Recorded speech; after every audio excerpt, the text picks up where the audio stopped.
पुष्पी पौधों में लैंगिक जनन, है ना। जैसा कि हमने आपको बताया कि हम लोग पहले लेक्चर में क्या पढ़ चुके हैं। पहले लेक्चर में हम लोगों ने अलैंगिक जनन के बारे में, विविधता के बारे में चर्चा करी थी। और एक प्रक्रिया और होती है जिसको हम लोग कहते हैं स्वपरागण और परपरागण। ये जो स्वपरागण है और ये जो परपरागण की प्रक्रिया है, ये किस तरह से होती है। किसी फ्लावर में ये पुंकेसर उपस्थित है तो उसको नर पुष्प कहेंगे, मेल फ्लावर कहेंगे। तो जब नर पुष्प और मादा पुष्प एक ही पुष्प में होंगे तो उसको क्या कहेंगे, उभयलिंगी कहेंगे। हेलो मेरे प्यारे बच्चों, कैसे हालचाल है। उम्मीद करते हैं आप सब बहुत बढ़िया होंगे। मैं मोहित यादव, आपका दोस्त, आपका ट्यूटर, आपका शिक्षक, और मैं आपको पढ़ाऊंगा जीव विज्ञान। तो मैं आपको यहाँ पर जीव विज्ञान पढ़ाऊंगा और जीव विज्ञान में आज हम लोग जिस चैप्टर को डिस्कस करने वाले हैं वो चैप्टर है जीव जनन कैसे करते हैं। चैप्टर क्या है आज का, जीव जनन कैसे करते हैं। इस चैप्टर को आज हम लोग यहाँ पर डिस्कस करेंगे। और आज का जो आपका ये लेक्चर जाने वाला है, ये कौन सा लेक्चर है, ये लेक्चर नंबर 2 है। कौन सा लेक्चर है बेटा, ये लेक्चर नंबर 2 है। इसका मतलब कि हम लोग पहले लेक्चर को यहाँ पर कवर कर चुके हैं जिसमें हम लोगों ने यहाँ पर अलैंगिक जनन के बारे में चर्चा करी थी। ठीक है, तो पहले वाले लेक्चर में हम लोगों ने अलैंगिक जनन के बारे में चर्चा करी थी। इसका मतलब कि ये जो दूसरा लेक्चर है इसमें हम लोग आज जिस टॉपिक को डिस्कस करने वाले हैं वो है लैंगिक जनन। ठीक, अब ये लैंगिक जनन दो तरीके से होता है, मतलब दो चीजों में होता है। एक पौधों में भी होता है और दूसरा जीव जंतुओं में भी होता है। तो जो लैंगिक जनन पौधों में होता है और जीव जंतुओं में होता है, तो ये दोनों ही अलग अलग तरीके से हम लोग इसको समझेंगे बहुत ही आसानी से। ठीक है, तो ये जो लेक्चर आपको यहाँ पर दिया जा रहा है ये समरी सीरीज के माध्यम से दिया जा रहा है। और समरी सीरीज जो कि 1 घंटे की है, यहाँ पर टॉपिक वाइज एक बहुत ही बड़े टॉपिक को कम शब्दों में, लेकिन सारे ही जितने भी यहाँ पर आपको चीजें स्लाइड बताई जाएंगी, जितने आपको चीजें पढ़ाई जाएंगी, सारा ही क्या रहेगा, इंपॉर्टेंट रहेगा, सब महत्वपूर्ण रहेगा। एक भी पॉइंट को यहाँ पर छोड़ा नहीं जाएगा, लेकिन उसको कम समय में क्या किया जाएगा, डिस्कस आपके साथ किया जाएगा, जिससे आपकी जो प्रिपरेशन है वो कम समय में ज्यादा चीजों को लेकर के हो सके, ज्यादा चीजों को आप पढ़ सकें और समय कम लगे। ठीक है, तो चलिए शुरुआत करते हैं और देखते हैं कि आज हम लोगों को जिस टॉपिक को डिस्कस करना है वो टॉपिक क्या है बेटा। तो वो टॉपिक है पुष्पी पौधों में लैंगिक जनन, है ना। जैसा कि हमने आपको बताया कि हम लोग पहले लेक्चर में क्या पढ़ चुके हैं। पहले लेक्चर में हम लोगों ने अलैंगिक जनन के बारे में, विविधता के बारे में चर्चा करी थी। ठीक है, ये दो टॉपिक को हम लोगों ने पहले लेक्चर में डिस्कस किया था। आज हम लोग जिस टॉपिक को डिस्कस करने वाले हैं वो टॉपिक है पुष्पी पौधों में लैंगिक जनन। ठीक, तो ये जो लैंगिक जनन की जो प्रक्रिया है जिसको हम लोग सेक्सुअल रिप्रोडक्शन कहते हैं अंग्रेजी में, तो ये सेक्सुअल रिप्रोडक्शन पौधों में किस तरह से होता है इसको समझेंगे। और एक प्रक्रिया और होती है जिसको हम लोग कहते हैं स्वपरागण और परपरागण। ये जो स्वपरागण है और ये जो परपरागण की प्रक्रिया है ये किस तरह से होती है इसको भी हम लोग समझेंगे। एक लिंगी पौधे क्या होते हैं, द्विलिंगी पौधे क्या होते हैं, इसके बारे में भी आज चर्चा करी जाएगी। इसका मतलब ये है कि पेड़ पौधों से जुड़ी हुई काफी सारी चीजों को, काफी सारी बातों को जो आपके एग्जाम के पर्सपेक्टिव से क्या है, महत्वपूर्ण है, उनको आज हम लोग यहाँ पर डिस्कस करेंगे। ठीक, तो चलिए लेक्चर की शुरुआत करते हैं और देखते हैं।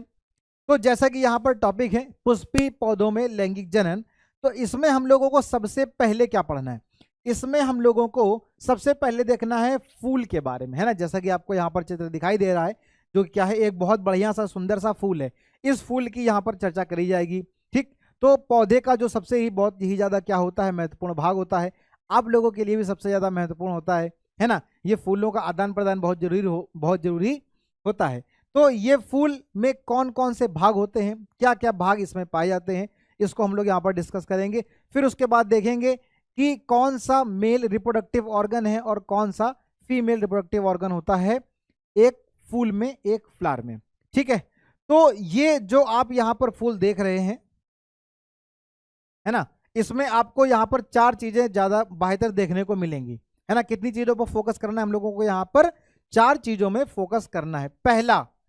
पहला है बाह्यदल, पहला क्या है, बाह्यदल, दूसरा दल, तीसरा पुंकेसर, और चौथे नंबर पे आ जाएगा स्त्रीकेसर। ठीक है ना, ये 4 बहुत ही ज्यादा महत्वपूर्ण नाम हैं जिनको आपको याद रखना है। ठीक है, तो चलो देखते हैं क्या हम लोगों ने बात करी कि जो कोई भी एक फूल है,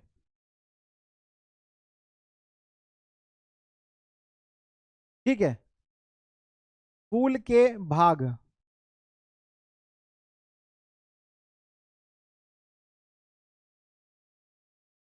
ठीक है, क्या हम लोग डिस्कस कर रहे हैं फूल के भाग, कितने पार्ट होते हैं? चार। कितने होते हैं? चार। ठीक। पहला क्या होता है? पहला होता है बाह्यदल,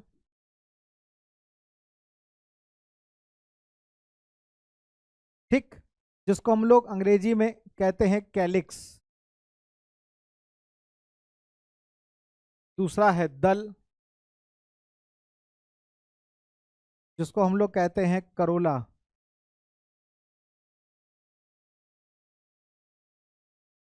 फिर पुंकेसर,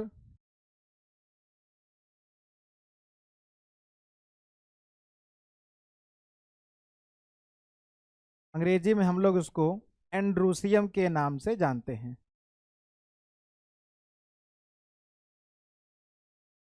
ठीक है। और चौथा है स्त्री केसर,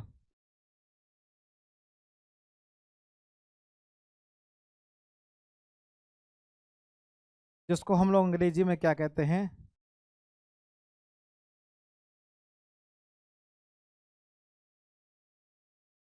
गाइनोशियम कहते हैं। ठीक। तो कितने नाम हम लोगों ने यहां पर देखे? चार। चार मेन जो फूल के भाग हैं, कितने मेन भाग हैं? चार। चार फूल के जो मेन भाग हैं, जो चार फूल के पार्ट होते हैं जिनसे एक फ्लावर मिलकर के बना होता है, तो उसमें सबसे पहला क्या है? बायदल। फिर दलपुंज भी कहीं कहीं लिखा मिलता है और इसको दल भी कहते हैं। ठीक है।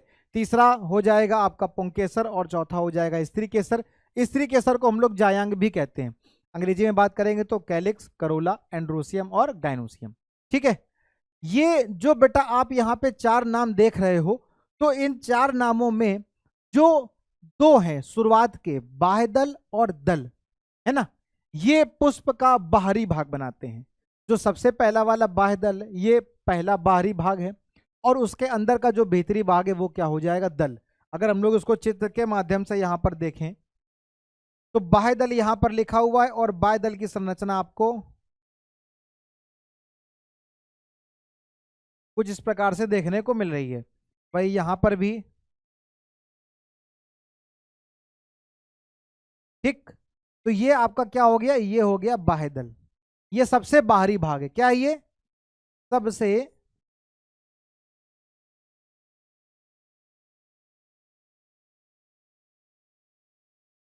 बाहरी भाग है। ठीक। इसके बाद, इसके बाद आप ये जो काफी बड़ी जो संरचना है, ये वाली,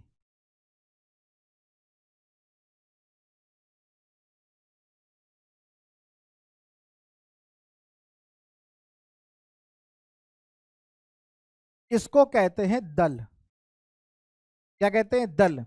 और ये दूसरा भाग हो गया। तो सबसे पहला जो बाहरी भाग है उसको बाह्यदल कहते हैं, और ये हमेशा ग्रीन कलर का होता है, हमेशा हरे कलर का होता है। जबकि जो दल पुंज है ये मल्टी कलर होता है। कैसा होता है? मल्टी कलर होता है। मल्टी कलर का मतलब बहुत सारे कलर होते हैं, कोई भी कलर का हो सकता है। यहाँ पर आपको जो है पिंक दिखाई दे रहा है, ये ग्रीन हो भी सकता है, नहीं भी हो सकता है, ये किसी भी कलर का हो सकता है। ठीक है। तो मल्टी कलर होता है, बहुत अलग अलग तरह के कलर का होता है। लेकिन जो बाह्य दल है ये हमेशा और हमेशा कैसा रहेगा? ग्रीन कलर का रहेगा, हरे कलर का रहेगा। ठीक है। अब आपको यहां पर यह बात पता है कि अगर ये बाह्य दल हमेशा हरे कलर का रहेगा तो प्रकाश संश्लेषण की प्रक्रिया करेगा, है ना, क्योंकि हरा कलर यहां पर क्यों है? क्लोरोफिल नामक वर्णक की वजह से। क्लोरोफिल नामक वर्णक की वजह से ये हरे कलर का दिखाई दे रहा है, और यहां पर इसका काम क्या होगा? प्रकाश संश्लेषण की क्रिया करना। ठीक है, जिससे ये अपना भोजन बनाने में मदद करे। ठीक। जबकि दूसरा वाला पॉइंट जो है जहां पर लिखा है दल, ये मल्टी कलर का होता है, तो इसका भी कोई ना कोई काम होगा कि नहीं होगा? बिल्कुल होगा। तो इसका काम क्या हो सकता है? इसका काम होता है छोटे मोटे कीड़ों मकोड़ों को अपनी तरफ आकर्षित करना, क्योंकि मल्टी कलर का है ना, विभिन्न कलर का है। तो जब यह रंग बिरंगा है, कैसा है? रंग बिरंगा है, तो जो अलग अलग तरह के जो रंग होते हैं वो क्या करते हैं, वो कीड़ों को अपनी ओर आकर्षित करते हैं। इससे होता क्या है, इससे होता यह है कि जो परागकण के जो ट्रांसफर की, स्थानांतरण की जो प्रक्रिया है वो उन कीड़ों के माध्यम से होती है ना, जिसको हम लोग स्वपरागण और परपरागण वाले टॉपिक पे पढ़ेंगे, ठीक है ना। तो पर परागण की जो प्रक्रिया होती है उसके लिए कोई ना कोई माध्यम की आवश्यकता होती है। अब आप सोच रहे हो सर ये पर परागण क्या होता है ना। तो पर परागण एक प्रक्रिया है जिसके माध्यम से जो परागकण हैं वो मेल पुष्प से फीमेल पुष्प पे क्या होता है, जाते हैं और वहां पर जाकर के फिर वो निषेचन की प्रक्रिया करते हैं, ठीक है ना। तो उस प्रक्रिया को पर परागण कहते हैं। उस प्रक्रिया को करने के लिए किसकी जरूरत है, कीड़ों की, है ना। जो छोटे मोटे जो कीड़े मकोड़े हैं वो क्या करें, वो मेल पुष्प पे बैठे, जो नर फ्लावर है, जो नर पुष्प है उस पर बैठे और पराग कणों को वहां से लेकर के कहां ले जाएं, मादा पुष्प में ले जाएं, ठीक। तो उसका स्थानांतरण करना, तो उसके लिए क्या करना पड़ेगा, कीड़ों को अपनी तरफ आकर्षित करना पड़ेगा। तो आकर्षित करने के लिए क्या होगा, तो आकर्षित करने के लिए जो ये दल हैं ये क्या होते हैं, डिफरेंट डिफरेंट कलर के होते हैं, अलग अलग कलर के होते हैं, जिससे क्या कर सके, कीड़ों को आकर्षित कर सके और परागण की प्रक्रिया के माध्यम से निषेचन को जो है पूर्ण कर सके, ठीक। तो इसलिए जो बाह्य दल और दल ये इनका काम हो गया, ठीक। तो ये दो हो गए, हम लोगों ने बाह्य दल के बारे में समझ लिया, हम लोगों ने दल के बारे में समझ लिया। अभी हमको देखना है किसके बारे में, अभी हमको देखना है, अभी हमको देखना है पुंकेसर के बारे में और हमको देखना है स्त्री केसर के बारे में, ठीक है ना। ये दोनों ही पुंकेसर और स्त्री केसर, अंग्रेजी में कहेंगे एंड्रूसियम और गाइनोसियम, ये दोनों ही कैसे होते हैं, ये दोनों ही जनन अंग हैं। क्या है, जनन अंग हैं, ठीक है ना। जो पुंकेसर है ये मेल रिप्रोडक्टिव पार्ट है, नर जनन अंग है, किसमें, पौधों में, पुष्पी पौधों में। और जो स्त्री केसर है ये क्या है, ये फीमेल जनन अंग है, ठीक है। तो कोई भी फ्लावर क्या होगा, अगर नर पुष्प है तो वहां पर क्या होगा, पुंकेसर होगा। अगर वहां पर पुंकेसर है, अगर पुंकेसर है तो वो क्या हो जाएगा, वो हो जाएगा नर पुष्प, ठीक है। तो ये कहां लिख दें हम इसको, हम इसको यहां पर ही लिख देते हैं, यहां पर तो नहीं, यहां पर लिख देते हैं, है ना। अगर पुंकेसर है तो वो क्या हो जाएगा, नर पुष्प, ठीक है। और अगर स्त्री केसर है किसी फूल में तो वो क्या होगा, मादा पुष्प।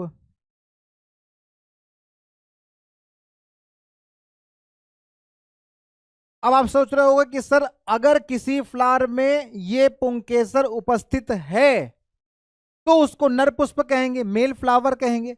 लेकिन अगर उसमें मादा पुष्प है तो उसको फीमेल फ्लावर कहेंगे, मादा पुष्प कहेंगे। अगर उसमें क्या है, गाइनोसियम है, स्त्री केसर है। अगर किसी में ये दोनों पुष्प हो गए, जैसे कि आपको यहां पर ही दिख रहा है, ये एक बढ़िया सा फूल है, इस फूल में पुंकेसर भी है और इस फूल में स्त्री केसर भी है, दोनों ही भाग हैं, तो इसको क्या कहेंगे, तो इसको कहेंगे द्विलिंगी पुष्प। क्या कहेंगे, द्विलिंगी पुष्प। इसकी भी चर्चा आगे चल करके करेंगे, ठीक है। चलो आगे देखते हैं। तो ये किसकी चर्चा हो रही है यहां पर, ये जो आप चित्र देख रहे हो किसका है, पुंकेसर का है।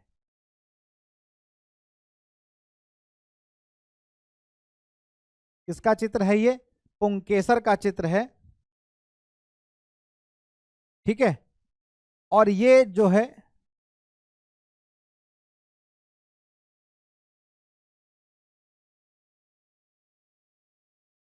स्त्री केसर का चित्र है, ठीक। पुंकेसर को हम लोग क्या कहते हैं, एंड्रूसियम कहते हैं।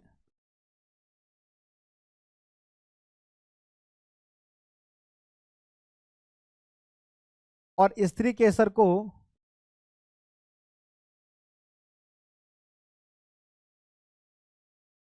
गाइनोसियम कहते हैं, ठीक। पुंकेसर को एंड्रोसियम और स्त्री केसर को क्या कहते हैं, गाइनोसियम कहते हैं। तो जब हम पुंकेसर को देखेंगे तो यहाँ पुंकेसर के कितने भाग दिखाई दे रहे हैं, दो। कितने भाग दिखाई दे रहे हैं, जब हम पुंकेसर की चर्चा करेंगे तो पुंकेसर में हमको यहाँ पर दो भाग दिखाई दे रहे हैं। एक जो इस तरीके से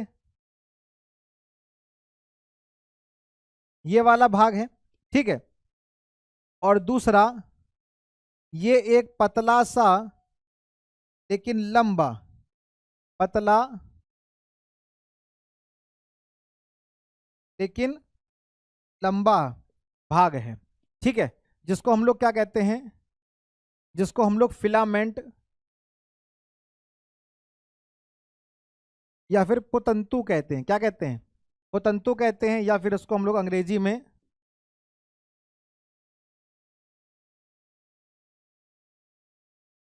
फिलामेंट कहते हैं, और हिंदी में क्या कहते हैं? हिंदी में पुतंतु कहते हैं। ठीक है।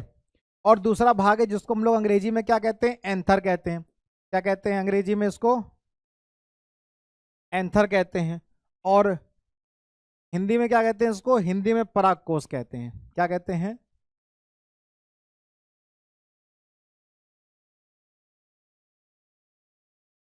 परागकोश कहते हैं। तो इन दो चीजों से, पहला परागकोश और दूसरा पुतंतु, इन दो चीजों से क्या मिलके बना होता है? पुंकेसर मिलके बना होता है। मतलब पुंकेसर कितनी चीजों से मिलकर के बना है? तो पुंकेसर यहां पर दो चीजों से मिलकर के बना होता है। ठीक है ना।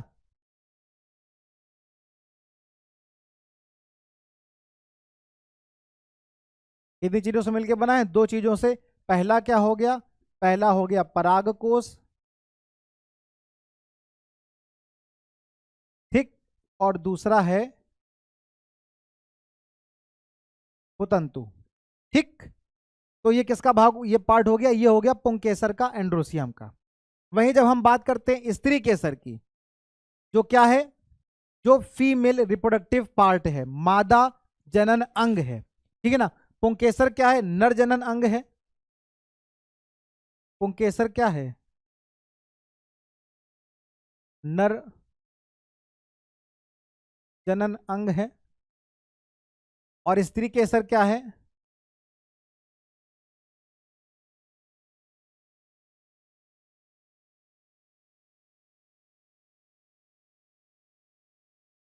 मादा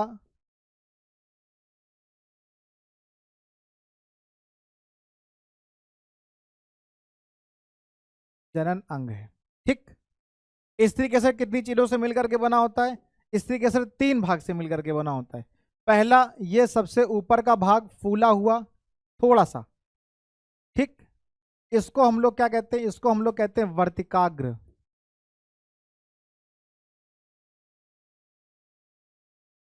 क्या कहते हैं? वर्तिकाग्र कहते हैं। ठीक। इसके बाद ये जो फूला हुआ भाग है, ये ऐसे नीचे की तरफ आता है, नीचे की तरफ लंबा सा, नीचे की तरफ एक लंबा सा लेकिन सकरा भाग होता है, जिसको हम लोग वर्तिका कहते हैं। क्या कहते हैं? वर्तिका कहते हैं। और ये जो वर्तिका का जो सकरा सा लंबा सा भाग है, ये नीचे की तरफ आ करके एक फूली हुई संरचना बनाता है। ये जो नीचे की तरफ आकर के जो फूली हुई संरचना होती है, इसको क्या कहते हैं?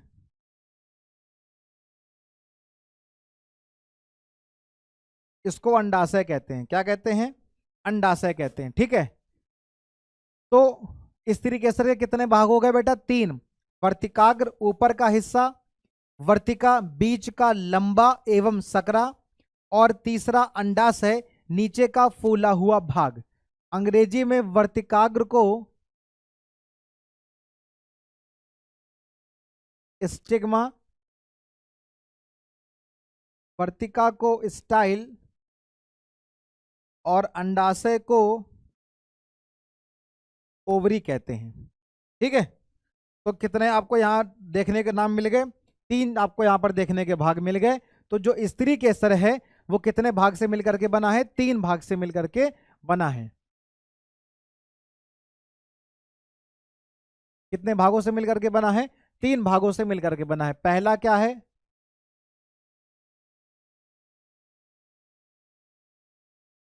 वर्तिकाग्र,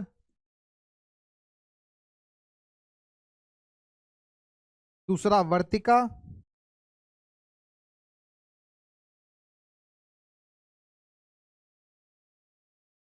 और तीसरा अंडाशय। ठीक है। फिर से एक बार रिवाइज करते हैं। हम लोगों ने सबसे पहले शुरुआत करी कहां से? हम लोगों ने शुरुआत करी पुष्पी पौधों में लैंगिक जनन से। ठीक है ना। और जो पुष्पी पौधों में जो लैंगिक जनन की प्रक्रिया होती है, उसको पढ़ने के लिए हमको सबसे पहले फूल के बारे में डिस्कस करना पड़ेगा कि जो फूल है वो कितने उसके भाग होते हैं, क्या होता है, कैसा होता है। जब हम लोगों ने फूल की चर्चा करी तो फूल में हम लोगों ने देखा कि इसके 4 महत्वपूर्ण भाग होते हैं, बाह्य दल या इसको दलपुंज भी कहते हैं, पुंकेसर और स्त्री केसर, ठीक है ना, कैलिक्स, करोला, एंड्रोसियम और गाइनोसियम, ठीक है।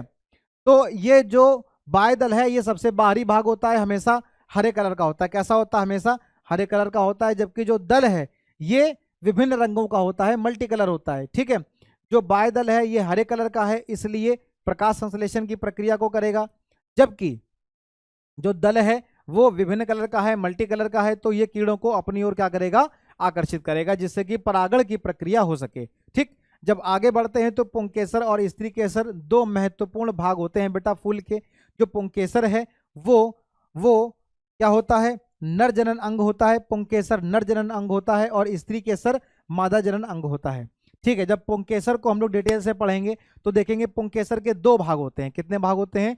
पुंकेसर 2 चीजों से मिलकर के बना होता है। पहला एक लंबा सा धागे के समान संरचना होती है जिसको पुतंतु कहते हैं, और दूसरा कुछ ऊपर की तरफ फूली हुई संरचना होती है जिसको हम लोग परागकोश कहते हैं, ठीक। जब हम स्त्री केसर की चर्चा करेंगे जो कि मादा जनन अंग है, वो 3 भागों से मिलकर के बना होता है। जो सबसे ऊपरी भाग होता है उसको वर्तिकाग्र, जो बीच का पतला और लंबा एवं सकरा भाग होता है उसको वर्तिका, और नीचे जो फूली हुई संरचना होती है बैग के आकार की जो संरचना है या गुब्बारे के आकार की जो संरचना है, इसको क्या कहते हैं? इसको अंडाशय कहते हैं, ठीक है। अंग्रेजी में इसको स्टिग्मा, स्टाइल और ओवरी, ठीक है। यहां तक क्लियर हो गया। अब जब यहां तक क्लियर हो गए तो हम आगे बढ़ेंगे, और आगे बढ़ेंगे तो हमने आपको क्या बताया था वो यहां पर देखेंगे कि जब किसी पुष्प में पुंकेसर अथवा स्त्री केसर में कोई एक जननांग उपस्थित होता है तो उसको क्या कहते हैं बेटा? उसको एक लिंगी पुष्प कहते हैं। क्या कहते हैं? एक लिंगी पुष्प कहते हैं। फिर से समझेंगे। यहां पर क्या देखा हम लोगों ने कि जब किसी पुष्प में या तो पुंकेसर हो या फिर स्त्री केसर हो तो उसको हम लोग क्या कहेंगे? एक लिंगी पुष्प कहेंगे। उदाहरण की बात आएगी तो उदाहरण में पपीता हो जाएगा और तरबूज हो जाएगा, ठीक है ना।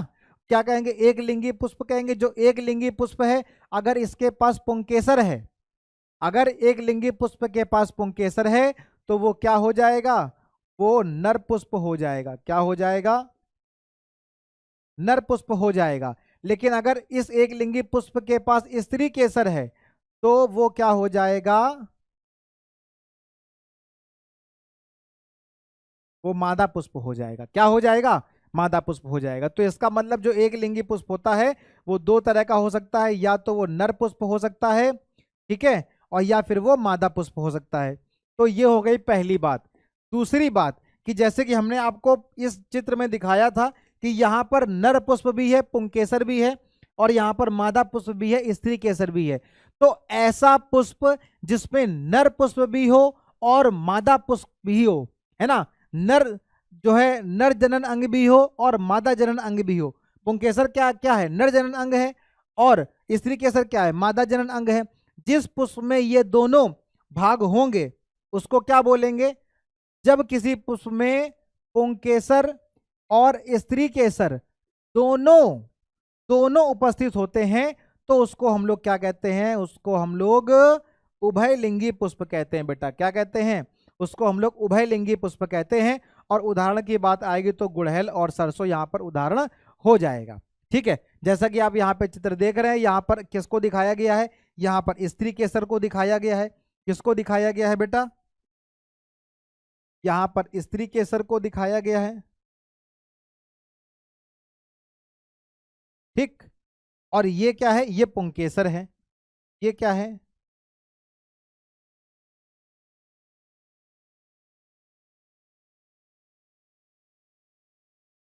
ये क्या है? स्त्री केसर है। और ये क्या है? पुंकेसर है, ठीक है। तो जब किसी पुष्प में सिर्फ और सिर्फ क्या होगा? या तो पुंकेसर होगा या स्त्री केसर होगा, तो ऐसे पुष्प को क्या कहेंगे?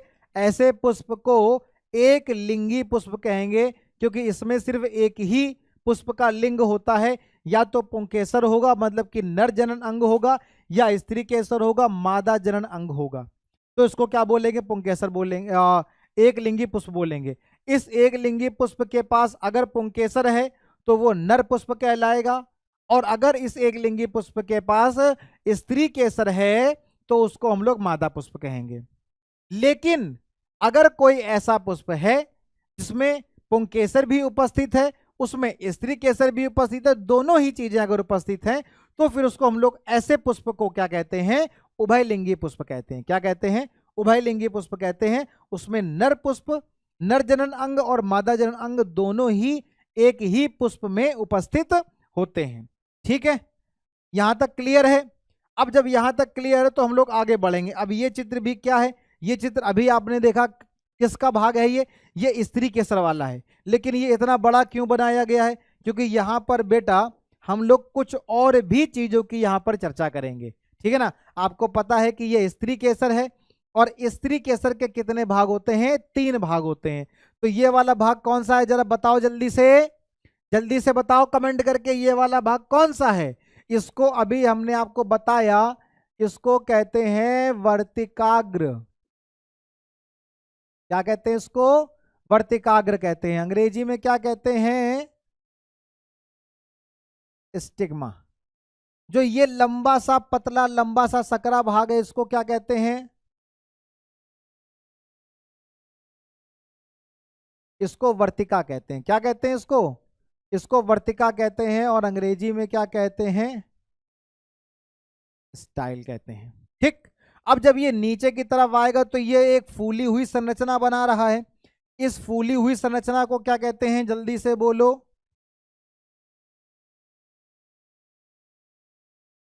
अंडाशय कहते हैं। अंग्रेजी में इसको ओवरी कहते हैं। ठीक, इतना तो हमने आपको बता दिया था, लेकिन यहां पर आपको कुछ और भी चीज दिखाई दे रही। क्या? इस अंडाशय को देखो, ये अंडाशय है, ये ये वर्तिकाग्र, और फिर हम नीचे की तरफ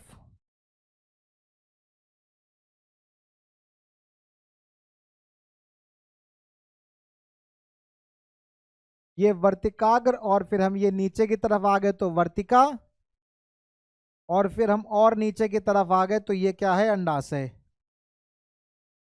ठीक, ये क्या थी? वर्तिका। और जब हम वर्तिका से जब हम नीचे की तरफ आएंगे तो ये अंडाशय है कि नहीं? बिल्कुल है।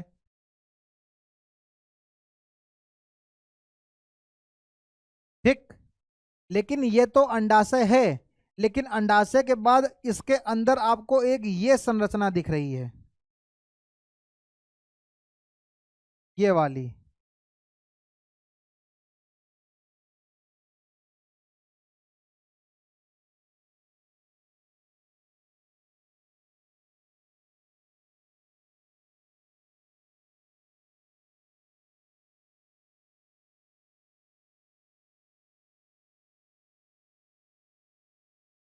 इस संरचना को क्या कहते हैं? पता है किसी को? अगर किसी को पता है तो कमेंट करके जल्दी से बता दो, वरना मैं तो बता ही दूंगा। तो अंडाशय ये बाहरी संरचना है, और इस बाहरी संरचना के अंदर आपको ये जो हरे कलर की संरचना दिखाई दे रही है, इस हरे कलर की संरचना को क्या कहते हैं? इसको कहते हैं बीजांड। क्या कहते हैं? बीजांड कहते हैं। और अंग्रेजी में क्या कहते हैं इसको? अंग्रेजी में इसको कहते हैं ओव्यूल। क्या कहते हैं अंग्रेजी में? अंग्रेजी में इसको कहते हैं ओव्यूल। ठीक है, और हिंदी में क्या कहते हैं? बीजांड। ठीक है, और बीजांड के अंदर एक और ये बहुत बढ़िया सी संरचना है।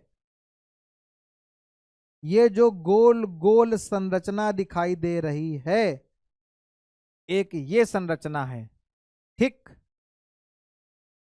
तो इसको क्या कहते हैं? इसको कहते हैं भ्रूणपोष। क्या कहते हैं इसको? भ्रूणपोष कहते हैं। तो ये हो गया वर्तिकाग्र, ये है वर्तिका, और ये है बहुत बड़ा सा अंडाशय। अंडाशय के अंदर है ये बीजांड। ठीक, और बीजांड के अंदर एक ये संरचना है, और इसके अंदर यहां पर तुमको दिखेंगी क्या?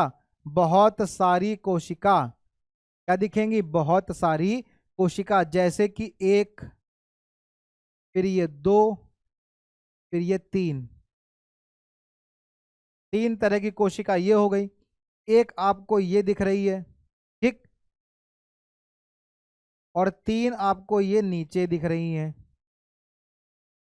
तो कितनी कोशिका हो गई बेटा यहाँ पर? 7। 3 नीचे, 3 ऊपर और 1 यहाँ पर। कितनी कोशिकाएं हो गई? 7। लेकिन जब केंद्रक की बात करेंगे तो हर नीचे वाली तीनों कोशिकाओं के अंदर एक एक केंद्रक होगा, तो 3 केंद्रक ये हो गए। ऊपर वाली 3 कोशिका के अंदर एक एक केंद्रक है, तो 3 केंद्रक ये हो गए। मतलब 3 और 3 कितने हो गए? 6। लेकिन ये जो बीच वाली आप कोशिका देख रहे हो, इस बीच वाली कोशिका में कितने केंद्रक होते हैं? 2 केंद्रक होते हैं। और कुछ समय बाद ये दोनों केंद्रक आपस में संलयित हो जाते हैं और संलयित होकर के एक कोशिका बनाते हैं। ठीक है ना? तो इस एक कोशिका के अंदर जो केंद्रक होते हैं वो केंद्रक कितने होते हैं? वो 2 केंद्रक होते हैं। ठीक है, तो इस तरह से ये जो संरचना है वो यहाँ पर इस प्रकार से क्या हो जाएगी? महत्वपूर्ण हो जाएगी। ठीक है, तो हमने आपको बताया कि अंडाशय कहाँ लिखा है बेटा? ये है ना। अंडाशय किसका भाग है? स्त्री केसर का भाग है। अभी हमने आपको बताया था कि जो स्त्री केसर है, इस स्त्री केसर के कितने भाग होते हैं? 3, वर्तिकाग्र, वर्तिका और अंडाशय। इस अंडाशय के अंदर आप यहाँ पर भी एक संरचना देख रहे थे, है ना। ये देखो यहाँ पर भी आप ये संरचना देख रहे थे, लेकिन इस संरचना को यहाँ पर डिस्कस नहीं किया। क्यों? क्योंकि इसको आगे चल करके डिस्कस करेंगे, है ना। तो जो बाहरी आवरण है, इस बाहरी आवरण को क्या कहते हैं? बाहरी आवरण को अंडाशय कहते हैं। और अंडाशय के अंदर ये जो संरचना है, इसको हम लोग क्या कहते हैं? बीजांड कहते हैं। क्या कहते हैं? बीजांड कहते हैं। तो अंडाशय में क्या होते हैं? बीजांड होते हैं। और प्रत्येक बीजांड में एक क्या होती है? अंड कोशिका होती है। क्या होती है? एक अंड कोशिका होती है। इस अंड कोशिका को मादा युग्मक कहते हैं। क्या कहते हैं? मादा युग्मक कहते हैं। तो अंड कोशिका कहाँ है? अंड कोशिका कहाँ है? अंड कोशिका है ये बीच वाली। ये जो तुम कोशिका देख रहे हो, इसको क्या कहते हैं?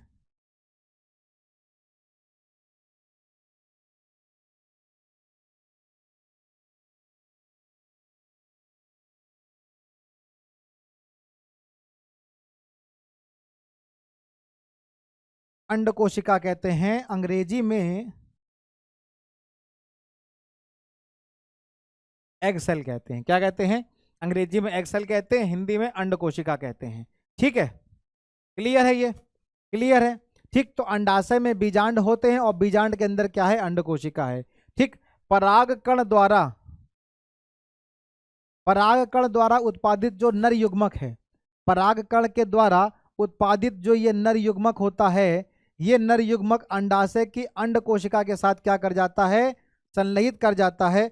और संलयित जब कर जाएगा तो इस प्रक्रिया को क्या बोलेंगे? जनन कोशिका के इस युग्मन को क्या कहते हैं? जनन कोशिका के इस युग्मन को निषेचन कहते हैं। क्या कहते हैं? निषेचन कहते हैं। और निषेचन के फलस्वरूप जो बनने वाली संरचना होती है उसको क्या कहते हैं? उसको युग्मनज कहते हैं। क्या कहते हैं? युग्मनज कहते हैं। ये लाइन तुमको समझ में आई? ये लाइन तुमको समझ में आई? ये लाइन ये बता रही है कि ये क्या है? ये चित्र है जिसको हम लोग स्त्री केसर कहते हैं। इस स्त्री केसर में ये बहुत बड़ा सा अंडाशय है। अंडाशय के अंदर क्या है? अंडाशय के अंदर बीजांड है। ठीक है, ये बहुत बड़ा सा क्या है? अंडाशय है। और अंडाशय के अंदर क्या है? अंडाशय के अंदर बीजांड है। और बीजांड के अंदर क्या है? बीजांड के अंदर अंड कोशिका है। क्या है? बीजांड के अंदर अंड कोशिका है। ठीक है, इस अंड कोशिका के साथ कौन मिल जाता है? नर युग्मक मिल जाता है, मेल गैमेट। इस अंड कोशिका के साथ नर युग्मक मिल जाता है। और नर युग्मक जब अंड कोशिका के साथ मिलता है तो इस प्रक्रिया को क्या कहते हैं? फर्टिलाइजेशन कहते हैं, निषेचन कहते हैं। अंग्रेजी में क्या कहते हैं इसको?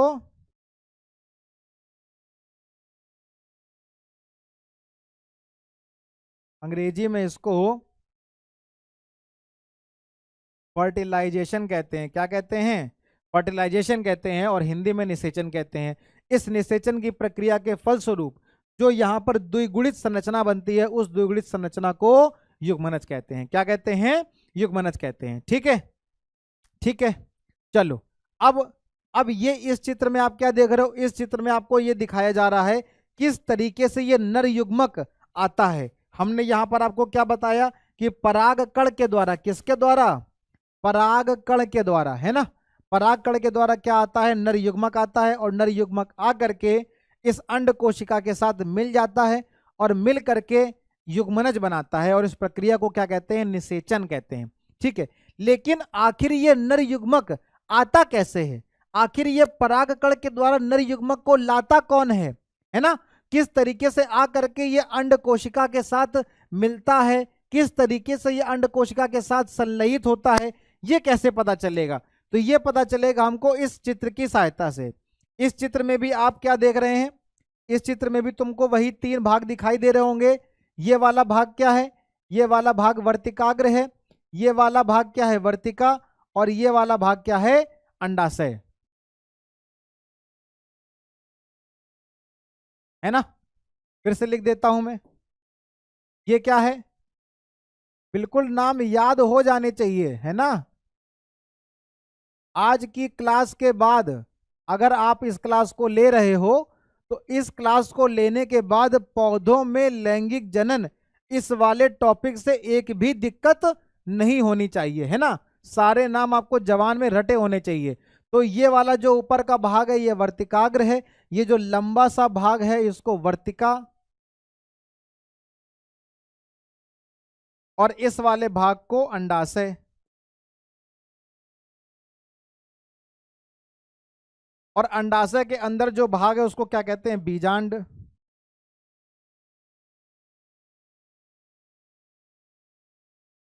जो ये वाला भाग है इसको क्या कहते हैं, बीजांड कहते हैं। ठीक, अब आप यहां पर ये जो छोटे छोटे आकार की संरचना देख रहे हो,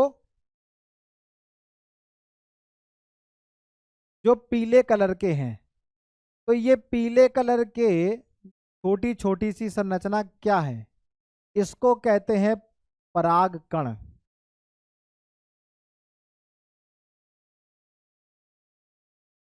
क्या कहते हैं इसको, इसको कहते हैं परागकण।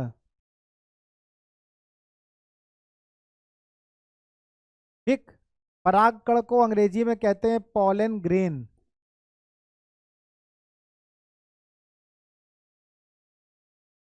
क्या कहते हैं, पॉलन ग्रेन कहते हैं, हिंदी में परागकण कहते हैं। ये जो परागकण है, ये परागकण कुछ ऐसी एक लंबी सी संरचना बनाते हैं। क्या करते हैं, ये परागकण एक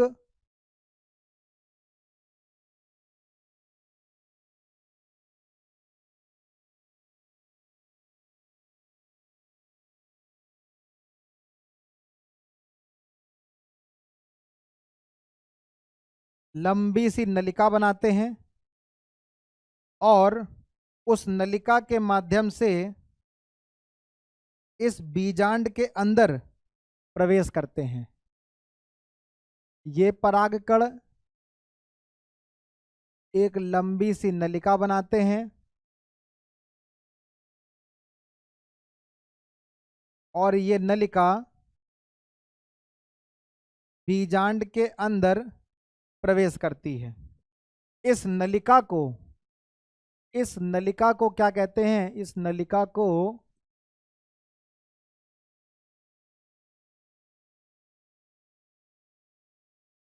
पराग नलिका कहते हैं। क्या कहते हैं इस नलिका को, इस नलिका को पराग नलिका कहते हैं। ठीक है, अंग्रेजी में इसको पॉलन ट्यूब कहते हैं। क्या कहते हैं, पॉलन ट्यूब कहते हैं, हिंदी में इसको पराग नलिका कहते हैं। ये क्या है, परागकण है जिसको पॉलन ग्रेन कहते हैं। ये पराग नलिका बेटा अपने साथ, ये पराग नलिका अपने साथ यहां पर कितने, 2 क्या लेकर के आती है, क्या लेकर के आती है, नर युग्मक। क्या लेकर के आती है,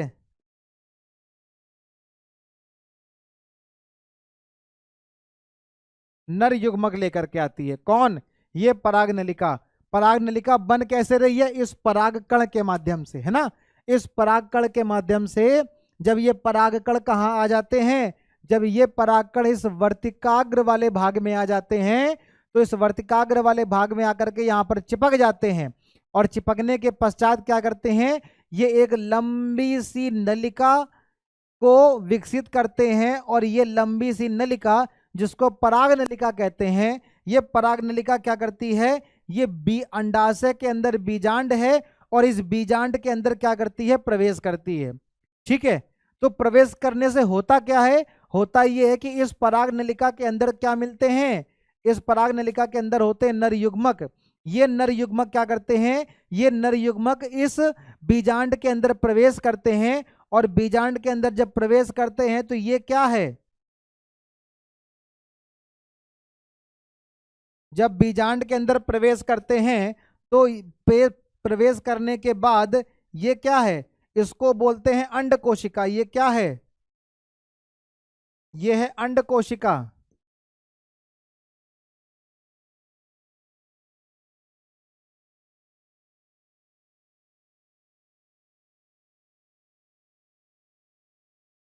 क्या है ये,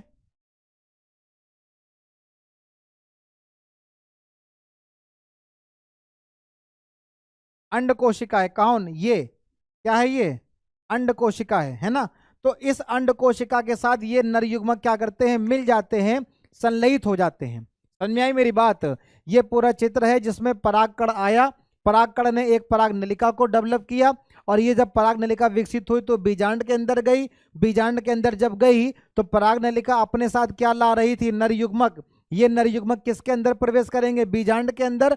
और जैसे ही नर युग्मक बीजांड के अंदर प्रवेश करेंगे तो उससे होगा क्या, उससे ये नर युग्मक इस अंड कोशिका के साथ क्या कर जाएगा, संलयित कर जाएगा। और इसी प्रक्रिया को क्या कहते हैं, इसी प्रक्रिया को निषेचन कहते हैं। ठीक, और इस निषेचन की प्रक्रिया के फलस्वरूप जो संरचना बनती है, किसके मिलने से, इस अंड कोशिका के और इस नर युग्मक के मिलने से, इस अंड कोशिका और नर युग्मक के संलयन से जो कोशिका बनती है उसको युग्मनज कहते हैं, और इस प्रक्रिया को निषेचन अर्थात फर्टिलाइजेशन कहते हैं। ठीक है, ठीक है, क्लियर है। पराग कणों के उपयुक्त वर्तिकाग्र पर पहुंचने के पश्चात जो नर युग्मक है, कौन, जो नर युग्मक है, उस नर युग्मक को अंडाशय में स्थित मादा युग्मक तक पहुंचना होता है। मादा युग्मक कौन है, मादा युग्मक है ये अंड कोशिका। इस अंड कोशिका को क्या कहते हैं, इस अंड कोशिका को मादा युग्मक कहते हैं। क्या कहते हैं, इस अंड कोशिका को मादा युग्मक कहते हैं। तो जो नर युग्मक है उनको कहां पहुंचना है, उनको मादा युग्मक के पास पहुंचना है। और नर युग्मक मादा युग्मक के पास पहुंचेगा कैसे, तो पहुंचेगा ऐसे कि जो परागकण है, इसके लिए क्या, ये जो परागकण इतने सारे तुमको दिखाई दे रहे हैं, ये एक नलिका को विकसित करेंगे। क्या करेंगे, नलिका को विकसित करेंगे, जो वर्तिकाग्र से होती हुई कहां जाती है, बीजांड तक जाती है। और बीजांड में पहुंचने के बाद जो नर युग्मक है वो किसके साथ मिल जाएगा, अंड कोशिका के साथ संलयित हो जाता है। और इसी युग्मन को क्या कहते हैं भैया, इसी युग्मन को निषेचन कहते हैं। निषेचन के पश्चात जो संरचना बनती है उस संरचना को युग्मनज, और अंग्रेजी में इसको जाइगोट कहते हैं। अंड कोशिका, अंड कोशिका और नर युग्मक, अंड कोशिका और नर युग्मक के मिलने से, इनके संलयन से जो कोशिका बनती है उस कोशिका को युग्मनज कहते हैं। और उसके बाद फिर उसमें विभाजन होता है। विभाजन के पश्चात क्या बनता है, भ्रूण का निर्माण होता है। ठीक, तो आई होप कि आपको यहां तक ये चीजें क्लियर हो गई होंगी, है ना। चलो अब आगे बढ़ते हैं। तो ये फिर से ये वही चित्र आ गया। ये क्यों आ गया, ये इसलिए आ गया कि यहां पर हम लोग देखेंगे दो चीजों को। कितनी चीजों को देखेंगे, दो चीजों को। पहली चीज हम लोग देखेंगे निषेचन के पहले,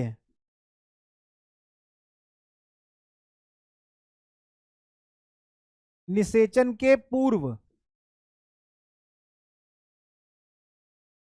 ठीक, फिर हम देखेंगे निषेचन के पश्चात।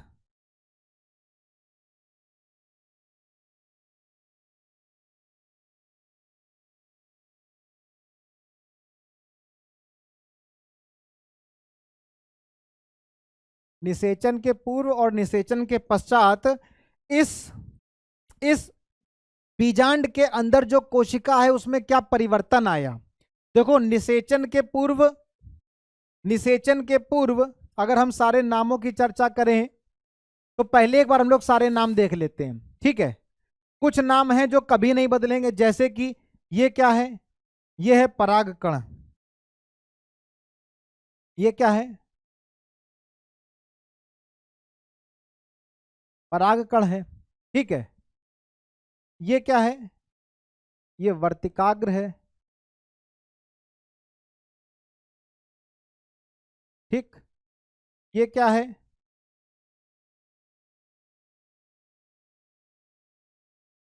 ये वर्तिका है। ये क्या है?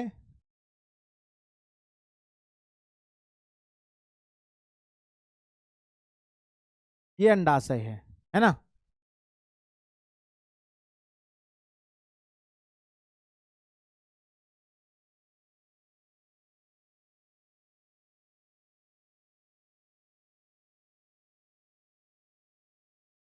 वर्तिकाग्र, वर्तिका,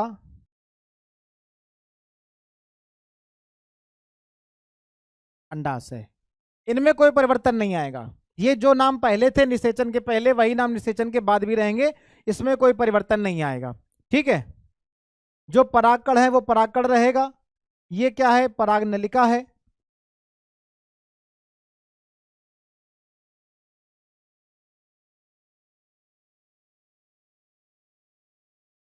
तो ये परागनलिका रहेगी।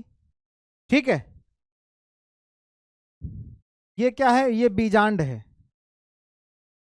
ठीक है।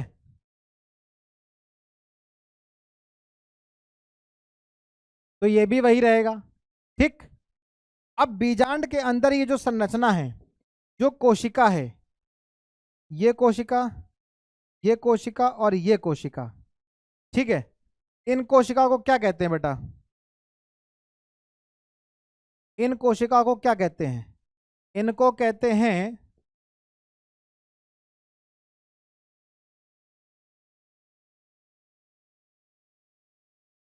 पृथिव्या शांत। क्या कहते हैं? पृथिव्या शांत। ठीक है।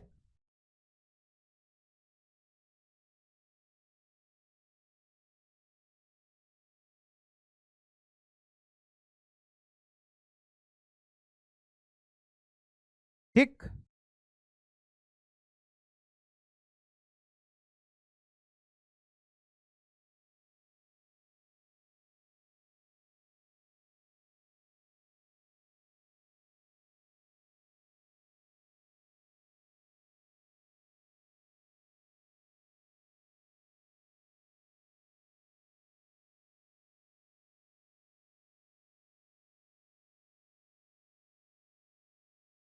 ठीक है।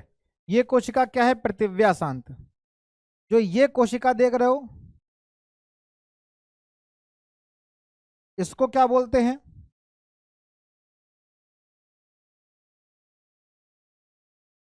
इसको बोलते हैं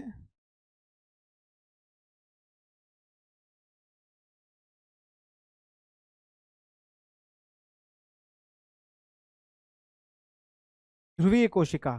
ठीक। और एक एक ये कोशिका है, इसको कहते हैं अंड कोशिका।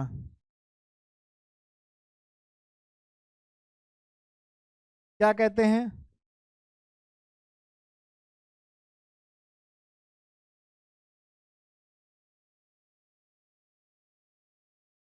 अंड कोशिका। एक और है, एक यहां पर कोशिका है और एक यहां पर कोशिका है। ठीक है। दो ये कोशिकाएं हैं। इसको क्या कहते हैं?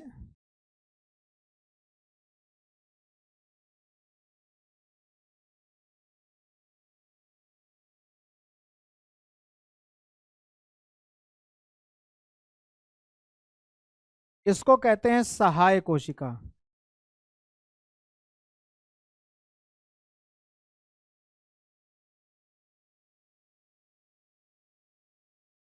क्या कहते हैं? सहाय कोशिका।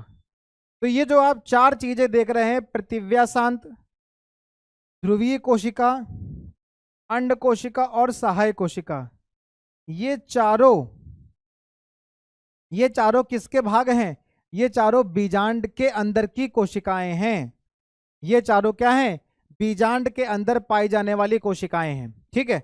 बीजांड के अंदर जो कोशिकाएं पाई जाती हैं वो पृथिव्याशांत 3 कोशिकाएं, ध्रुवीय कोशिका 2, अंड कोशिका 1 और सहायक कोशिका कितनी होती हैं? 2 होती है। निषेचन के पहले इनका ये नाम रहता है। अब परिवर्तन कहाँ आता है? परिवर्तन आता है निषेचन के बाद। निषेचन के बाद क्या होता है? निषेचन के बाद ये जो अंड कोशिका है, ये अंड कोशिका नहीं रह जाती है।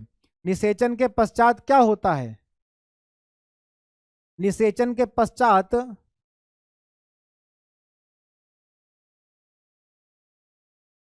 जो अंड कोशिका है, ये अंड कोशिका किसके साथ मिल जाती है? ये अंड कोशिका मिल जाती है नर युग्मक के साथ।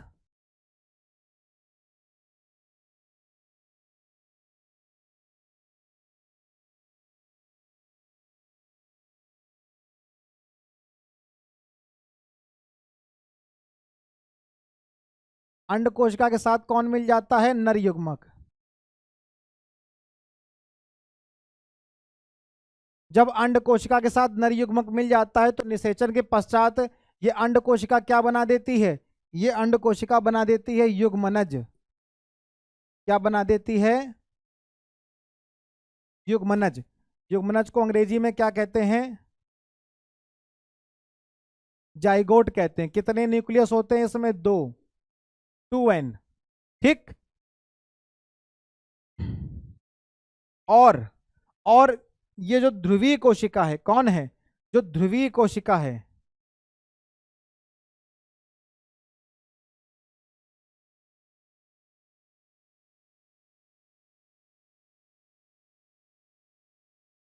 ये ध्रुवीय कोशिका भी मिल जाती है किसके साथ?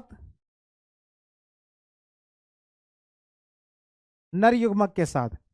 ध्रुवीय कोशिका के अंदर ध्रुवीय कोशिका मिल जाती है नर युग्मक के साथ, और नर युग्मक के साथ मिलकर के क्या बनाती है?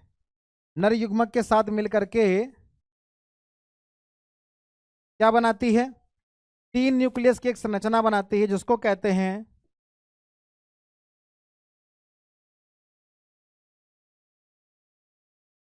प्राथमिक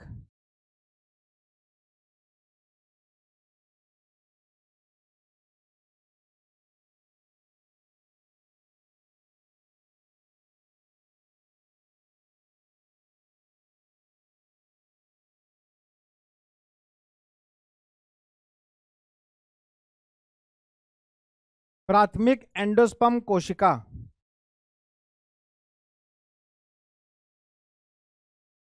अंग्रेजी में कहते हैं प्राइमरी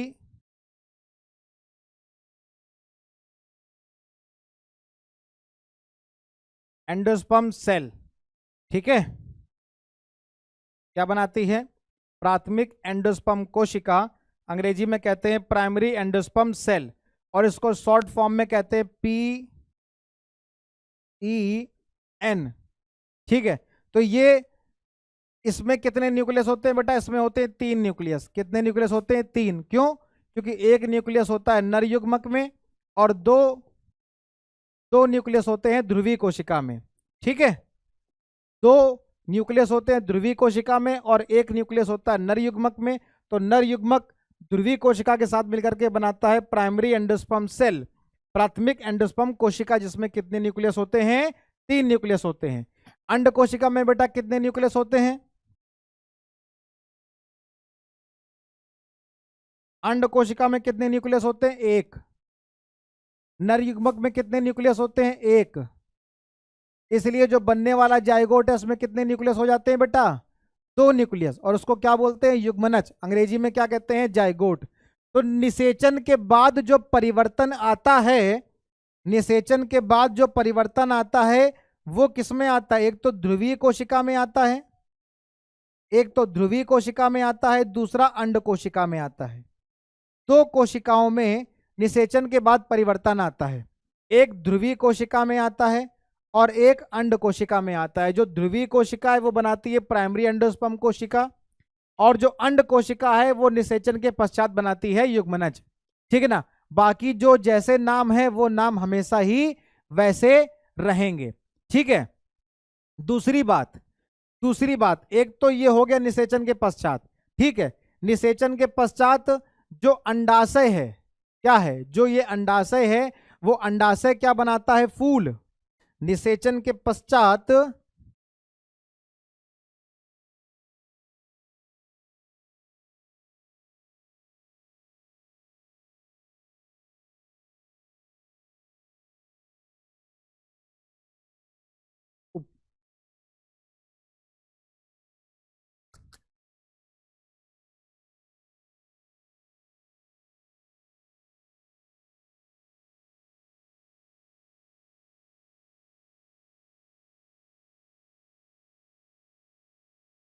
गड़बड़ हो गया है ना? चलो कोई बात नहीं, फिर से बताते हैं। ठीक है, देखो देखो देखो,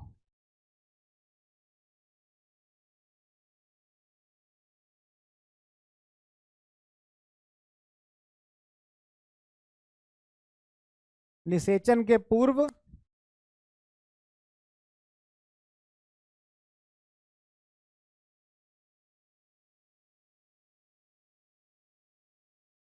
और निषेचन के पश्चात, ये स्लाइड तो पता नहीं कहाँ गायब हो गई।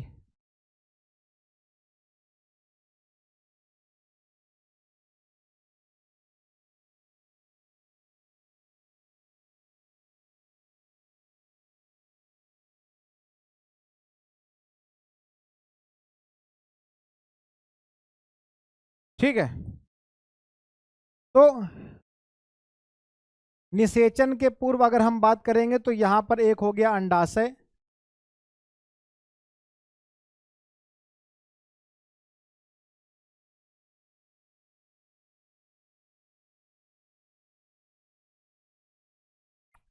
क्या हो रहा है ये?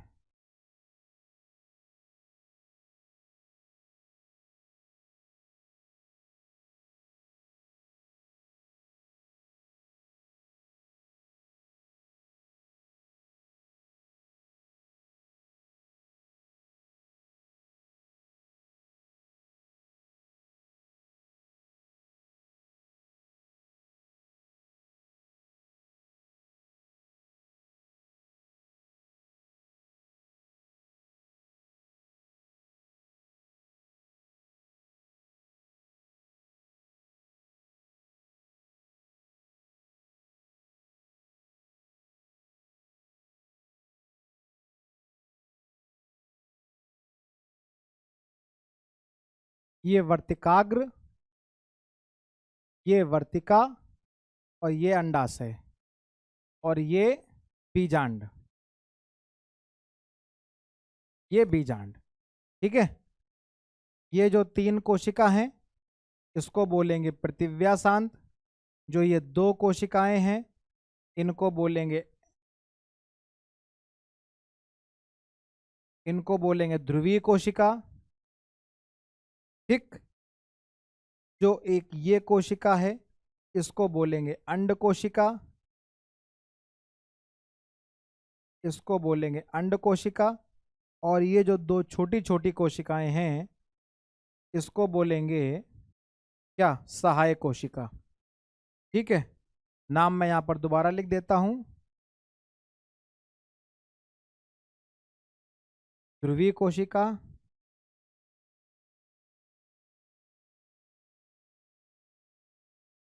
अंड कोशिका,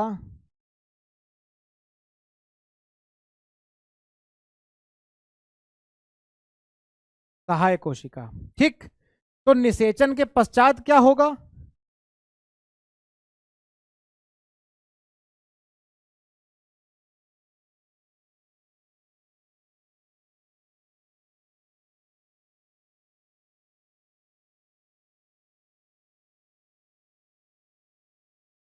ठीक, आ गया भाई साहब सारा, है ना? निषेचन के पश्चात क्या होगा? निषेचन के पश्चात जो अंड कोशिका है वो युग्मनज बनाएगी, और जो ध्रुवीय कोशिका है वो नर युग्म के साथ मिलकर के प्राइमरी एंडोस्पर्म कोशिका बनाएगी, है ना?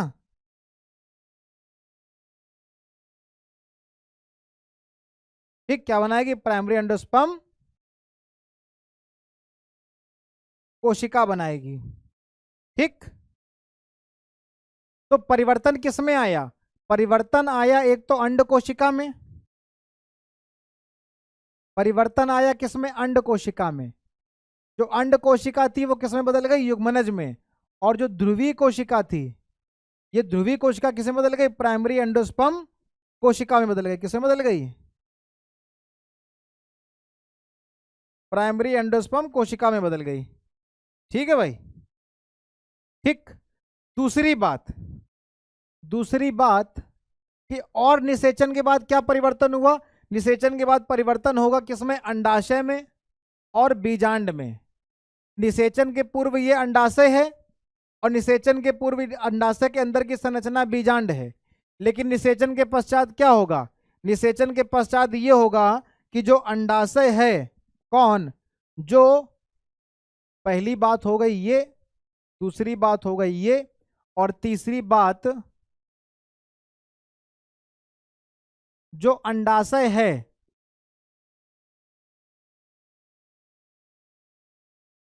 अंडाशय बदल जाता है किसमें?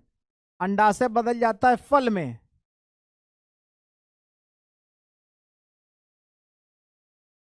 अंडाशय बनाता है फल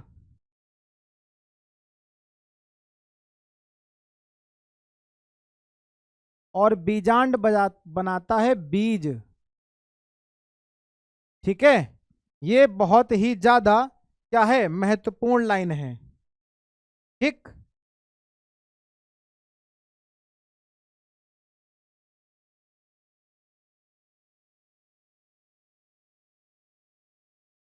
क्या महत्वपूर्ण लाइन है?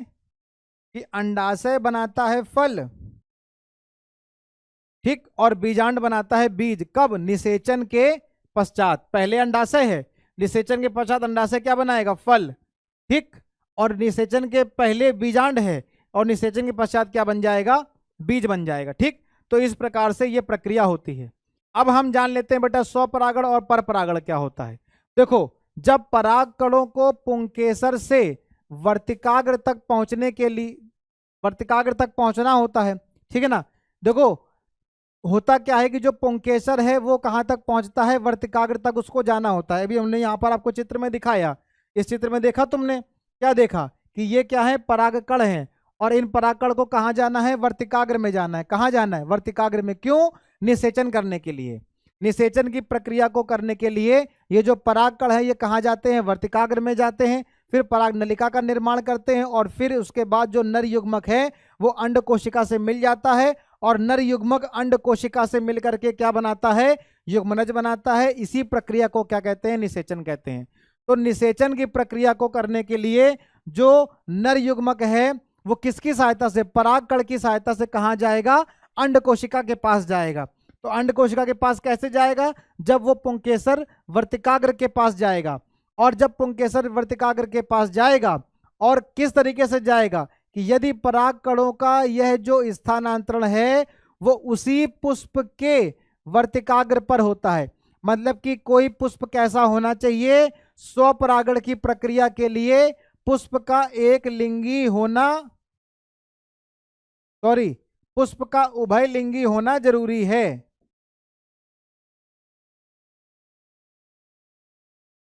अगर कोई पुष्प उभय लिंगी होगा, अगर कोई पुष्प क्या होगा? उभय लिंगी होगा, तो इस पुष्प उभय लिंगी जो है उसमें तुमको नर पुष्प और नर पुष्प प्लस मादा पुष्प दोनों ही मिल जाएंगे।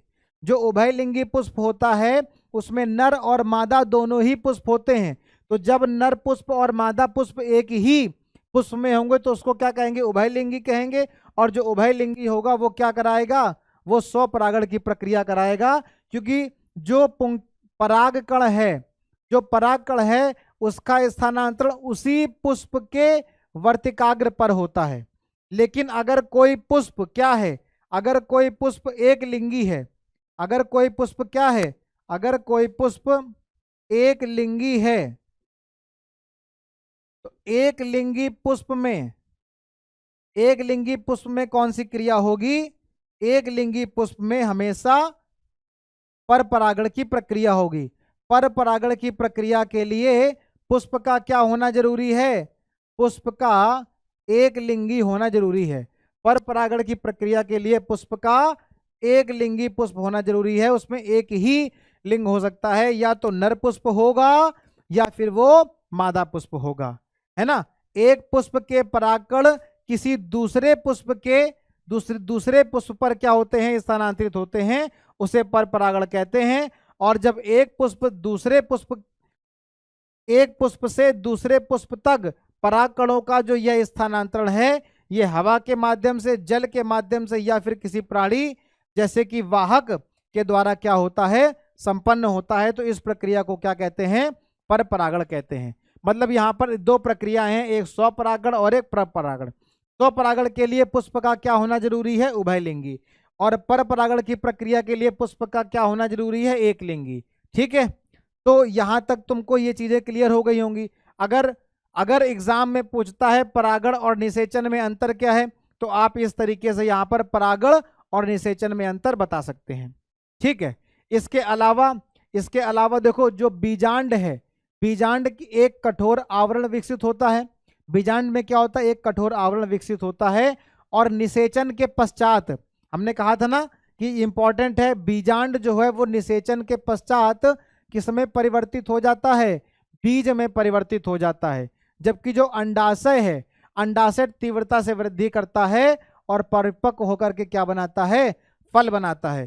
तो ये हमने आपको कहाँ बताया है, ये हमने आपको यहाँ बताया है कि निषेचन के पश्चात जो अंडाशय है वो फल बनाता है, जो बीजांड है वो बीज बनाता है। अभी ये अंडाशय है और अभी ये बीजांड है। कब, निषेचन के पहले, लेकिन निषेचन के बाद अंडाशय फल बनाएगा और बीजांड बीज बनाएगा। ठीक है, ठीक है। तो बीजांड एक कठोर आवरण विकसित होता है जिसको बीज कहते हैं, और अंडाशय क्या बनाता है, फल बनाता है। ठीक है ना। इस अंतराल में जो बायदल है, जो पंखुड़ी है, जो पुंकेसर है, वर्तिका है, वर्तिकाग्र है, ये मुरझा कर क्या हो जाते हैं, गिर जाते हैं। तो ये कब होता है, ये निषेचन के पश्चात होता है। कब होता है, ये निषेचन के पश्चात होता है। ठीक है।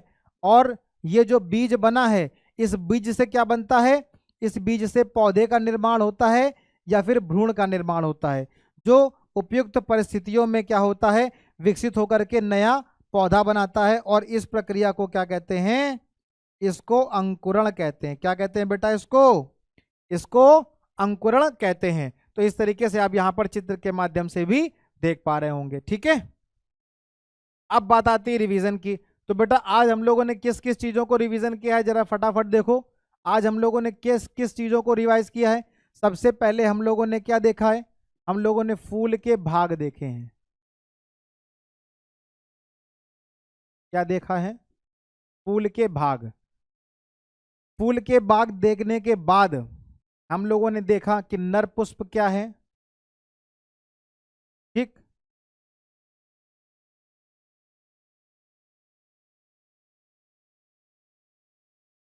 जिसमें पुंकेसर होता है उसको नर पुष्प कहते हैं, जिसमें स्त्री केसर होता है उसको मादा पुष्प कहते हैं। ठीक है ना। और इसी कड़ी में हम लोगों ने समझा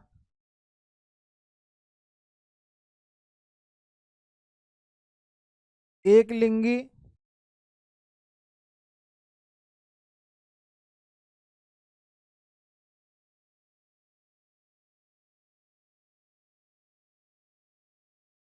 और उभयलिंगी पुष्प के बारे में। ठीक, जब नर और मादा पुष्प दोनों अलग अलग पुष्प में होंगे तो उसको एक लिंगी कहेंगे। जब नर और मादा जनन अंग एक ही पुष्प में होंगे तो उसको उभयलिंगी पुष्प कहेंगे। ठीक है, फिर हमने क्या देखा, फिर हम लोगों ने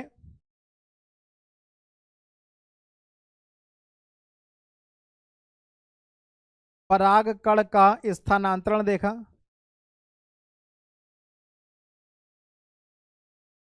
किस तरीके से परागकण का स्थानांतरण होता है। ठीक है, उसको समझा हम लोगों ने। फिर हम लोगों ने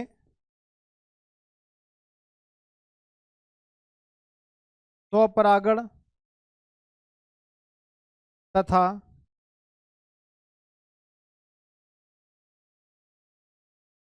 पर परागण को डिस्कस किया। इतनी चीजें आज हम लोगों ने क्या किया, उसको हम लोगों ने पढ़ा है। यहां से आपका पुष्पों में लैंगिक जनन वाला जो कॉन्सेप्ट है, जो टॉपिक है, वो यहां से खत्म होता है। ठीक है, अगले आने वाले लेक्चर में हम लोग क्या करेंगे, अगले आने वाले लेक्चर में हम लोग पढ़ेंगे कि जीवों में जनन किस प्रकार से होता है, ठीक है ना, मनुष्य में जनन किस प्रकार से होता है। उसमें हम लोग जो लैंगिक जनन की प्रक्रिया है वो मेल में, नर में या जो है लड़कों में किस तरह से होता है, ठीक है ना, फीमेल में लैंगिक जनन की प्रक्रिया किस तरह से होती है। तो मादा जनन अंग और नर जनन अंग की हम लोग यहाँ पर चर्चा करेंगे। मेल रिप्रोडक्टिव ऑर्गन क्या है ना, नर जनन अंग क्या है, फीमेल रिप्रोडक्टिव ऑर्गन क्या है, मादा जनन अंग क्या है, इसकी चर्चा हम लोग आगे आने वाले लेक्चर में करेंगे। आज का लेक्चर आपको कैसा लगा कमेंट करके जरूर बताइएगा, और जो चीज़ें आपसे पूछी गई है उसको भी कमेंट करके बताइएगा, ठीक है। मिलते हैं हम लोग अगले लेक्चर में। बहुत बहुत धन्यवाद।